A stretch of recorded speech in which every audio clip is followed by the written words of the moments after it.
jak pred 5 rokmi. Pusti tu ďalšiu. Či aj túto? No dobre, tak aj bosk, aj konec. Tak to pusti ešte raz.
Skoro.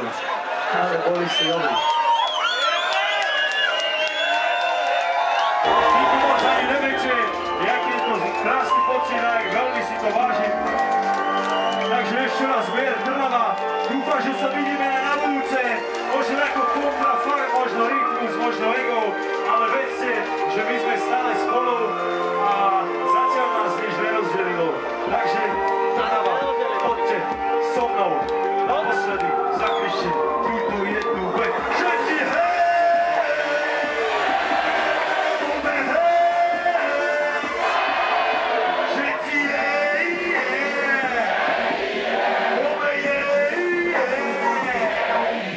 Všetci Trnava! Všetci Piešťany! Všetci kontrafakt! Všetci rytmus! Že to nikdy nepovím bez kapír, že raz príde, dejte dva popy, také ďakujem, odchádzam na ne.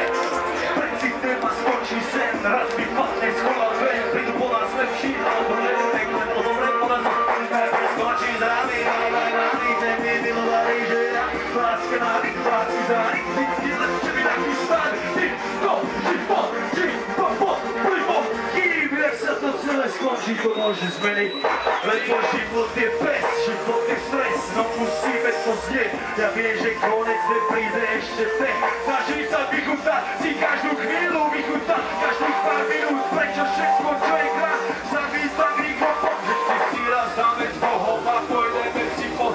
Smejem sa, chceme, keď sa stretneme sa s ďalším rok. Hlavu hore, dej. Hlavu hore, dej, konec, hlavy, hlavu, lačo, kontrafakt. Ostavme mu to. Už sa to nedá, z toho poria, už sa